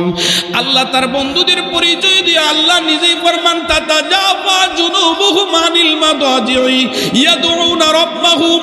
আল্লাহ পাকের বন্ধু যারা দুনিয়াতে বন্ধা হয়ে এসেছিল আল্লাহর বন্ধুতে পরিণত হয়ে গেছে, শরীয়তের বিধান পালন করে দুস্থ, ওই সমস্ত মানুষগুলার রাত্রটা যখন দুই ভাগ চলে যায় তারা আর ঘুমায় না, তাহাজ্জুদের মুসল্লায় যাইয়া আল্লাহকে ডাকে মালিক জীবনে যত অন্যায় করেছি তুমি মাফ করে দাও, তোমার আমার জীবনে যত ইবাদত করেছি তোমার রহমত ছাড়া আমি তোমার জান্নাত আর তোমার দিদার পাবো না। আমার দোস্ত আল্লাহর পয়গম্বরের সাহাবী কারা? আল্লাহ নিজে ফরমান উলাইকাল্লাযী নামতাহানাল্লাহু কুলুবাহুম লিত্তাকওয়া। আল্লাহ রাব্বুল আলামিন তাদেরকে নির্বাচন করেছেন আল্লাহ ভীতির জন্য, যারা জীবনে গুনাহ করে না। আমার আল্লাহ নিজেই ঘোষণা করে দিয়েছেন রাদিয়াল্লাহু আনহুম ওয়া রাদু আন। আল্লাহ তাদের প্রতি রাজি, তারাও আল্লাহর প্রতি রাজি। তারা হলো জামাতে সাহাবা। জোরে বলেন আল্লাহু আকবার কাবীরা। আল্লাহর নবী ফরমান আল্লাহ আল্লাহ, আমার আল্লাহ নিজেই আমার পয়গম্বর ফরমান আল্লাহ পাকের শপথ সহকারে আমার সাহাবীদেরকে যারা দুশমন বানাবে তারা যেন আমি রাসূলের দুশমন হয়ে গেল। চিল্লায় বলেন কথা ঠিক কি ঠিক না? হযরতে আমিরে মুআবিয়া রাদিয়াল্লাহু তাআলা আনহু কোনো কারণে তাহাজ্জুদের নামাজের সময় উঠতে পারেন নাই। আমার দোস্ত তাহাজ্জুদের নামাজ ফজরের নামাজ না, তাহাজ্জুদের নামাজের সময় উঠতে না পেরে ফজর থেকেই কান্না শুরু করে দিলেন। সারাটা দিন কান্দেন আর বলে মালিক আমার তোমার বন্ধুত্বের লিস্ট থেকে কি আমি আমিরে মুআবিয়ার নামটা কি কাইটা দিলা কিনা আমি বুঝি না, আমারে কি তুমি অপছন্দ করছো নি? তোমার বন্ধু হইয়া থাকতে চাই, তোমার গোলাম হইয়া থাকতে চাই। আমার দোস্ত এইভাবে যখন সারাটা দিন কানলেন এবং পরের রাত্রে যখন তাহাজ্জুদের সময় হয়ে গেল, ঘরের মধ্যে উনি শুয়ে আছেন, দেখেন হঠাৎ করে ঘরের দরজা বন্ধ, অপরিচিত একটা লোক আইসা হযরতে আমিরে মুআবিয়ার শরীরে ধরে ধরে বলতেছে ও মুআবিয়া উঠে যাও, তুমি তাহাজ্জুদ পড়ো। হযরতে আমিরে মুআবিয়া যেহেতু আল্লাহ পাকের বন্ধু ছিলেন, অস্বাভাবিক কাজ, আমার ঘরের মধ্যে রুদ্ধদ্বার, আমার ঘর বদ্ধ, ঘরের মধ্যে কে আসলো, তুমি কে, তোমার পরিচয় জানতে চাই।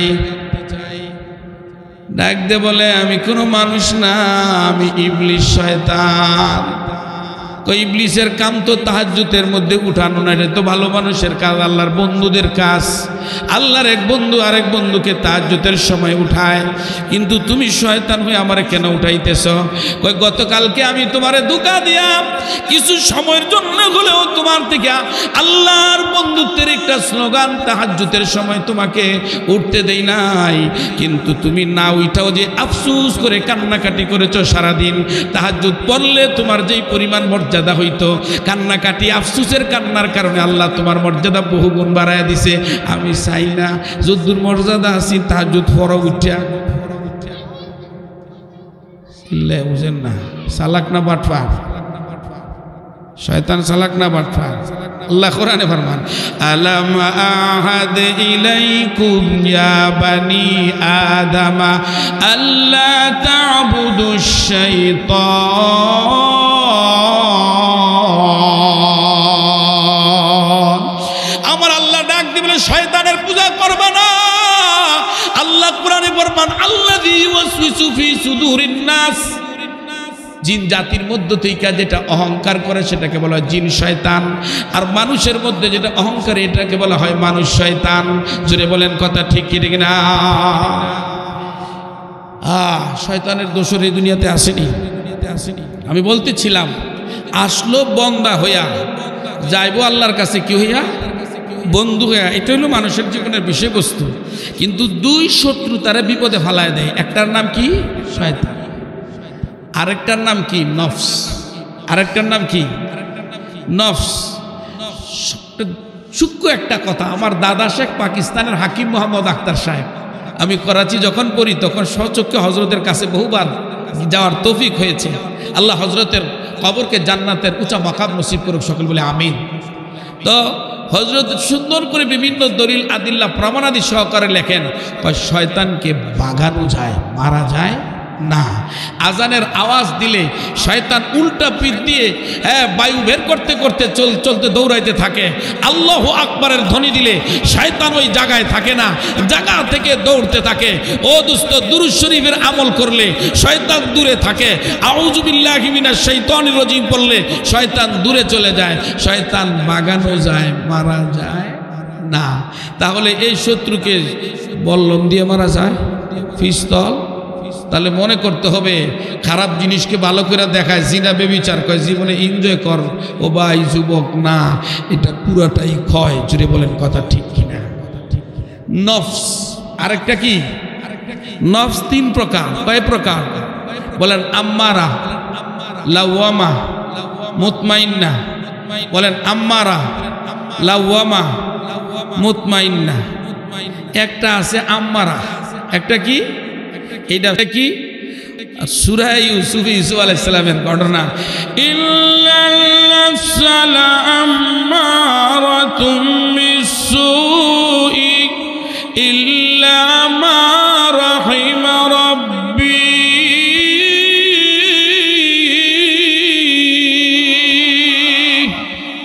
নফসে আম্মারা মানুষকে অন্যায় আর অপ্রীতিকর কাজ, অরাজকতার দিকে ঢেলে দেয়, কিন্তু যদি আমার রব আমাকে দয়া করেন তাহলেই বাঁচা যায়। শয়তানরে তো বাগানো যায়, আর নফস তো লগেই আছে। যেরকম কথা ঠিক কিনা?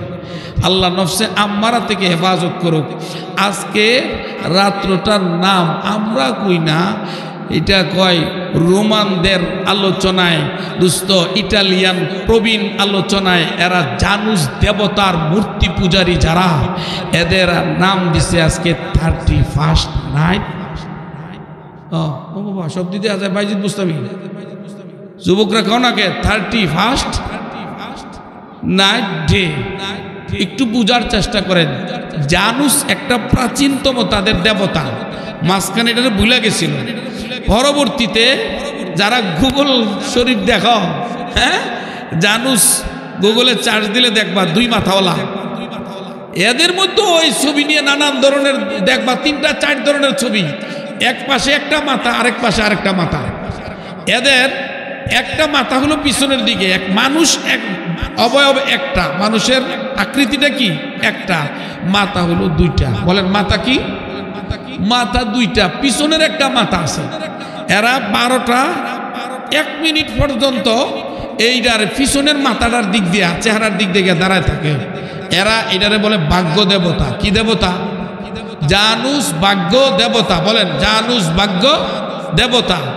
এই 12টা 1 মিনিট পর্যন্ত এইটার কাছে দাঁড়ায় থাকে, যে বলে জানুস দেবতা, আপনি আমরারে না অনেক বিপদ আপদ থেকে যেহেতু ভাগ্য দিয়েছেন, এরপর আমরা ভাগ্য ধরে রাখতেছি না, এই জন্য আপনি রাগ করেন না, যা আকাম কুকাম যা করছি আজকে আপনি মাফ করে দিয়েন। চিল্লায় বলেন এটা হালাল না হারাম? আরো জোরে বলেন, এটা শিরিক না ওয়াহদানিয়াত? শিরিক। আরেকটা মাথা আছে, এটা বাউ ফিট। এটা 12টা 1 মিনিটে বাউ ফিটের দিকে যে 12টা 1 মিনিট হয়, গুইরা যায় এইটার এই একেবারে নিচের সামনে যে ডাক দেখায়, জানুস দেবতা, ভাগ্য দেবতা, আপনি আমার চাকরিটা দিয়েন, আপনি আমার প্রমোশনটা বাড়ায় দিয়েন, ডিমোশন দিয়েন না। ভাগ্য দেবতা, আমার বিবিনা আমার কথা শোনে না, আপনি শোনায়া দিয়েন। আমার ছেলে মেয়েগুলো আমার কাছে নাই, একটু ব্যবস্থা করে দিয়েন। এই বছর আমি এত টাকা লস খাইছি, আগামী বছর অত টাকা হাস করে দিয়েন। এই যত কথা আছে, যদি সমস্ত কিছু দেওয়ার মালিককে। আওয়াজ করে বলেন, আওয়াজ করে বলেন, আওয়াজ করে বলেন। অতএব এই 31st নাইট ডে, ডিসেম্বরের 31 এবং জানুয়ারির 31, এই জানুয়ারির 1 তারিখ, এই 31st নাইট ডে, এটা কোনো মুসলমানদের উদযাপনের হতে পারে না। এটা বিজাতীয় খ্রিস্টানদের কৃষ্টি কালচার। জুড়ে বলেন কথা ঠিক কি ঠিক না? যেই মুসলমান এই কৃষ্টি কালচার 31 নাইটের সাথে জড়িত হবে এরা মুসলমানদের সুসন্তান হতে পারে না জোরে বলেন কথা ঠিক কি ঠিক না আল্লাহ রাসূল বলেছেন মান তাশাব্বাহা বিকওমিন ফাহুয়া মিনহুম যারা যাদের কৃষ্টি কালচার নীতি নৈতিকতা অবলম্বন করবে তারা তাদের সঙ্গে যাবে বর্তমান পৃথিবীর ইহুদি খ্রিস্টানদেরকে আল্লাহর পয়গম্বর 1450 বছর আগে ঘোষণা করে গেছেন লাউ কানা মূসা হাইয়ান ওয়া আদরাকা নবুওয়াতি লাত্তাবাআনি ও ইহুদিরা তোমরা তাওরাত নিয়ে আমার সামনে আসো আমি তোমাদেরকে বলে দিচ্ছি চ্যালেঞ্জ ছুড়ে যদি তোমাদের নবী মূসা ও আমি নবী মুহাম্মদুর রাসূলুল্লাহ জমানায় বেঁচে থাকতো ওই নবী মূসা ও আমি রাসূলের নবুয়তি মেনে আমার অনুসরণ করতো চিল্লায়ে বলেন আল্লাহু আকবার এই মুসলমান হলো বাঘের জাতি পীরের জাতি জোরে বলেন কথা ঠিক কি ঠিক না কিন্তু এই দেখেন না পার্শ্ববর্তী রাষ্ট্র চিন্তা করছে কয় তোমরা বাংলাদেশের চিকিৎসা দিতাম না মরে গেছে বেশি জোরে করেন পিএস দিতাম না না খাই রয়েছেন তেল বরং বিদেশি তেল ভারত হইয়া সিল লাগতো ভারতের দ্বিগুণ ট্যাক্স বাড়ায় দিয়ে এদেশে ঢুকতো জোরে কোন কথা ঠিক কি ঠিক না ওই দিন আমার এক উস্তাদ কইতাছে ওই ভারতীয় লোকেরা তোরা খাস গরুর মুখ আমরা খাই গরুর কলিজা তোরা খাস গরুর মুখ আমরা খাই গরুর কলিজা ওলার লগে তোরা মুখ করে না জীবনও পারবি না জোরে বলেন কথা ঠিক কি ঠিক না এরাই আমরাই হব ইমাম মাহাদির সৈনিক জোরে বলেন কথা ঠিক কি ঠিক না তবে ইমাম মাহাদির সৈনিক হইতে হইলে মানুষ হওয়া লাগবে পশুগুলো পারবে অর্ডার করবেন না আমার দোস্ত আমার ভাইরে বড় কবি বড় সুন্দর করে বলেছেন আল্লাহ বলার একজন যদি থাকে রে ভাইয়ে দরাই ফুকের হুকুম দেবে না আল্লাহ ফুকের হুকুম দেবে না আল্লাহ ইসরাফিলকে তার সিংহায় আল্লাহু আকবার বলেন মুসলমান বন্ধুরে আমার এই পৃথিবীতে কোনো মানুষ যদি আল্লাহর বিধান পালন করে আর গুনাহে কবিরা হয়ে গেল তওবা করে ওই সমস্ত মানুষগুলা এদেরকে কোরআন হাদিসের ভাষায় বলা হয় মানুষ যারা কবিরা গুনাহ করে না আল্লাহর বিধান ছাড়ে না ওই সমস্ত মানুষগুলা একজন হইল হাজারো ইহুদি খ্রিস্টান কাফের মুশরিক বেঈমানদের কলিজায় প্রকম্পন শুরু হয়ে যায় জোরে বলেন কথা ঠিক কি ঠিক না আমার দোস্ত আমার ভাইরে আদনব আল্লাহ পাকের পয়গম্বর বিশ্ব নবী রাহমাতুল লিল আলামিন থেকে নিয়ে শুরু করে সমস্ত পয়গম্বরগুলা হক ছিলেন এবং সমস্ত নবী পরে যত পয়গম্বরদের পরবর্তীতে সময় যখন আল্লাহর ওলিরা দুনিয়াতে আসছিলেন এরা সকলেই হক ছিলেন আমার দোস্ত সূত্র মনে করে নাও জেনে নাও হক কাজগুলা যদি হক পদ্ধতি আর পন্থায় হয় আল্লাহ পাক বিজয় দিয়ে দিবেন জোরে জোরে বলেন আল্লাহু আকবার কাবীরা মানুষ যদি তুমি হতে হও তাহলে হক কাজ হক পদ্ধতিতে করতে হবে এখানে ছোট্ট একটা সূত্র মুখস্থ করেন বলেন তো হক হক হক ওমা এতগুলি মানুষ করলে এই দূর আওয়াজ হয়নি বলেন হক হক হক বিজয় বিজয় বিজয় বিজয় দুই নাম্বারটা হক না হক লাঞ্ছনা লাঞ্ছনা প্রথমটা কি হক হক হক হক বিজয় বিজয় বিজয় বিজয় হক হক না হক লাঞ্ছনা লাঞ্ছনা না হক না হক পরাজয় পরাজয় প্রথমটা কি বিজয় আর এটা মিলাম একটু পরে বলে হক কি কি বিজয় বিজয় হক না হক লাঞ্ছনা লাঞ্ছনা না হক না হক কি পরাজয় পরাজয় কিরে বলা মাইন তোরার তো মন হ্যাঁ গিয়ে রয়েছে রে হ্যাঁ সূত্র মুখস্থ কর বলো হক হক বিজয় বিজয় হইতে মনে চায় না ঝগড়া করে পরাজয় হবি হক হক উত্তর দাও কি হক হক বিজয় বিজয় হক হক এরপরেরটা কি বিজয় বিজয় হ্যাঁ তারপরে দুই নম্বরটা কি হক না হক লাঞ্ছনা লাঞ্ছনা না হক না হক পরাজয় হযরত থানবী রহমাতুল্লাহি আলাইহি ফরমান এই উঠা শুরু করছে 12টা বাজতেছে রে দেখ কাঁচা গেছে গা দেখ উড়িস না বাজান কথাটা শুনে যা হক কাজ যদি পদ্ধতিটাও হক হয় তাহলে বিজয় দিবেন কে? আওয়াজ করে বলেন হক কাজ পদ্ধতি যদি হক হয় বিজয় দিবেন কে? আল্লাহ। সারা পৃথিবীতে লক্ষাধিক নবী রাসূলদের নুরানি কাফেলা আল্লাহ পৃথিবীতে প্রেরণ করেছেন। সমস্ত নবীগণ যে জুলুম শাহাদাত রক্তপাত সব কিছু হলেও বিজয় দিয়েছেন চূড়ান্তভাবে হকপন্থী আল্লাহ পাকের পয়গম্বরদেরকে। জোরে বলেন আল্লাহু আকবার কাবীরা। কোন নবী রাসূলদের জীবনে আল্লাহ পাক রব্বুল আলামিন পরাজয় দেন নাই। সমস্ত নবী রাসূলগণ হক পদ্ধতিতে হক পন্থায় তাদের জীবন চালিয়েছেন, বাতিলের সামনে কোনোদিন আপোষ করেন নাই। আল্লাহ পাক চূড়ান্ত বিজয় দিয়েছেন পয়গম্বরদেরকে। আল্লাহ পাকের সমস্ত পয়গম্বররা হক পথে চলেছিলেন। নবীগণ নবুয়তের আগেও নিষ্পাপ, নবুয়তের পরেও নিষ্পাপ। নবীদের ব্যাপারে গুনাহের কথা যদি ওই সাদিয়ানি মতবাদের লোকেরা বলে আমরা কখনো তা মানতে পারি না। পয়গম্বরদের মাসুমিয়াতের ব্যাপারে কথা বললে মানতে পারি না। সাহাবায়ে কেরাম সত্যের মাপকাঠি নয়, এ কথা আমরা মানতে পারি না। সকলে বলে আলহামদুলিল্লাহ, সকলে বলে আলহামদুলিল্লাহ। আল্লাহ পাক হযরতকে সুস্থ সবল জীবন নসিব করুক, সকলে বলে আমিন। অতি অল্প সময়ের মধ্যে ইনশাআল্লাহ হযরত কথা শুরু করবেন। আমার কথা অতি অল্প সময়ের মধ্যেই শেষ করে দেব।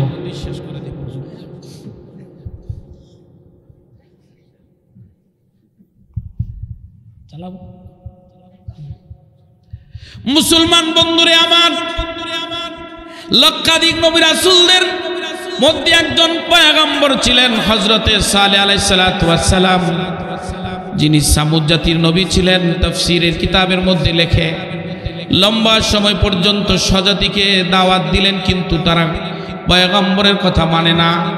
পয়গম্বর তাওহীদের কথা বলেন, তারা আল্লাহ রাব্বুল আলামিনকে মানতে রাজি নাই। তাফসীরের কিতাবের মধ্যে লেখে এক রাওয়ায়াতে প্রায় 30 বছর পর্যন্ত দাওয়াত দিয়েছেন, বেঈমানেরা মানে না। অল্প সংখ্যক লোকেরা ঈমান আনয়ন করেছে।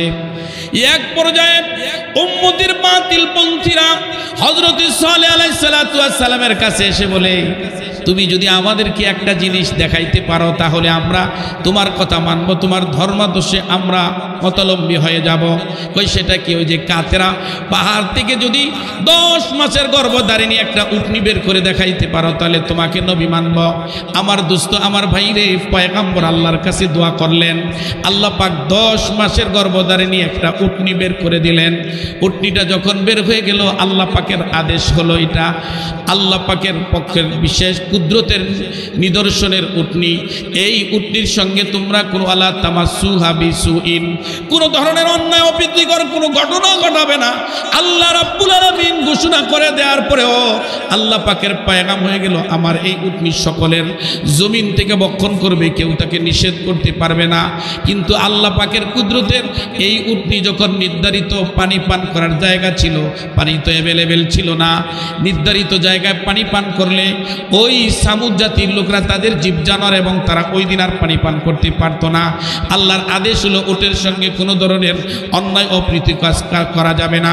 দোস্তরে আমার, এক সময় ফাকরুহা, অন্যায়ভাবে ওই উটটা পা গুলি কেটে ফেললো, উটটাকে হত্যা করে ফেললো। হযরত সালেহ আলাইহিস সালাতু ওয়াস সালাম আল্লাহ পাকের পয়গাম অনুযায়ী বললেন, তোমাদের উপর আল্লাহর গজব আসবে। তারা বলল, কোনো নিদর্শন থাকলে বলে দাও। সালেহ আলাইহিস সালাতু ওয়াস সালাম আল্লাহ পাকের নির্দেশনা অনুযায়ী বলে দিলেন যে তোমাদের উপর কিছু দিনের মধ্যে তোমাদের চেহারাগুলো লাল হয়ে যাবে। এরপরের দিন তোমাদের প্রথম দিন হলুদ হবে, তারপরের দিন লাল হবে, এরপর কালো হয়ে যাবে। এরপরের দিন আল্লাহ পাকের গজবে নিপতিত হয়ে তোমরা পৃথিবী থেকে মারা যাবা। দোস্তরে আমার, যে কথা সেই কাজ। প্রথম আর দ্বিতীয় দিন যখন তাদের চেহারাগুলা হলুদ আর লাল বর্ণের হয়ে গেল, তারা হযরত সালেহ আলাইহিস সালাতু ওয়াস সালাম পাহাড়ের উপরে থাকতেন, তাকে হত্যা করার জন্য চেষ্টা করলো। আল্লাহর কুদরতে এরা এক এক গোত্র থেকে এক একজন করে নিয়ে তারা ছুটলো আল্লাহর পয়গম্বর হযরত সালেহ আলাইহিস সালাতু ওয়াস সালামকে হত্যা করবে। আমার দোস্ত, যত পয়গম্বর ছিলেন সমস্ত নবী রাসূলগণ আল্লাহ পাক রব্বুল আলামিনের নির্বাচিত, তারা কোনোদিন অন্যায় করে নাই। হক কাজগুলো আল্লাহর পক্ষ থেকে হক পদ্ধতিতে করেছেন। এই সমস্ত অন্যায় আর অপ্রীতিকরকারী লোকগুলো হযরত সালেহ আলাইহিস সালাতু ওয়াস সালামকে হত্যা করার জন্য যখন দুঃসাহসিকতা প্রদর্শন করে যাচ্ছিল, আল্লাহ পাকের কুদরতে পাহাড় থেকে বিশাল একটা পাথর খণ্ড তাদের উপর পড়ে তারা জায়গায় মারা যায়। চিল্লায় বলেন আল্লাহু আকবার কাবীরা। আমার দোস্ত, আমার ভাইরে, এরপর আল্লাহ পাক রব্বুল আলামিনের পয়গম্বরকে আল্লাহ নির্ধারিত সময় পরে অন্য জায়গায় তাকে স্থানান্তর করান, কিন্তু আল্লাহ পাকের গজবে ওই সকল মানুষগুলাকে হযরত জিবরিল আলাইহিস সালাতু ওয়াস সালাম জমিনের মধ্যে একটা বিকট আওয়াজ দেন। এক চিৎকারের আওয়াজে সমস্ত লোকগুলা কলিজা ফাইটা কাফের বেঈমানেরা মারা যায়। আমার দোস্ত, আমার ভাইরা, ঠিক তদ্রূপভাবে আম্বিয়া কেরাম পৃথিবীতে নাই। অল উলামা ওয়ারাসাতুল আম্বিয়া, আম্বিয়া কেরাম সমস্ত পয়গম্বরদের ইলমের ওয়ারিস। এই উম্মতের উলামায়ে কেরাম সঠিক নীতিতে কোরআন হাদিসের মানদণ্ডে যে কথাগুলো বলেন, এই কথাগুলো যারা মানবে কিয়ামত পর্যন্ত এ জাতি মরে শাহাদাত বরণ করবে বা মারা জীবিত থাকলে গাজী হয়ে যাবে। আল্লাহ এদেরকে কিয়ামত পর্যন্ত আল ইসলামিয়া আলী ওয়ালা ইউলা, ইসলাম বিজয়ের ধর্ম, অপরাজিত ধর্ম না। এই জন্য দোস্ত মিলাদ, আমি শুরুতে কথা বলেছিলাম, আল্লাহ মানুষের জন্য পৃথিবী বানিয়েছেন। আল্লাহ পাক রব্বুল আলামিন মানুষ, পৃথিবীর মানুষ থাকতে আল্লাহ পাক রব্বুল আলামিন কেন কিয়ামতের সিংহায় ফুৎকার দিবেন? তার কারণ হইল দোস্ত, ইসরাফিলের সিংহায় যখন ফুৎকার দিবে তখন তারা মানুষের মতো দেখা যাবে, কিন্তু প্রকৃত মানুষ না, এরা হবে মানুষরূপী পশু। মানুষ হয়ে যদি মানুষ হিসাবে থাকতে চায়, আল্লাহ পাকের দরবারে শ্রেষ্ঠত্বের আসন পেতে চায়, আশরাফুল মাখলুকাতের শান হিসাবে যদি আল্লাহর দরবারে দুনিয়াতে বন্দা হয়ে এসেছি, বন্ধ হতে চাই, তাহলে আল্লাহর বিধান একটাও ছাড়া যাবে না। কোনো কাজের মধ্যে বিন্দু পরিমাণ হারাম কাজ করা যাবে না। আল্লাহ পাকের পয়গাম, ইন আউলিয়াউহু ইল্লাল মুত্তাকুন। আমার দোস্ত, আল্লাহ পাকের বন্ধু হলো ওই লোকগুলা যেই সমস্ত লোকগুলা কবিরা গুনাহ করে না। চিল্লায় বলেন আল্লাহু আকবার কাবীরা। এই জন্য উম্মতের উলামায়ে কেরাম যারা আধ্যাত্মিক জগতের রাহবার, এরকম বুজুর্গদেরকে পাইলে আমরা কাছাকাছি পাশাপাশি বসবো।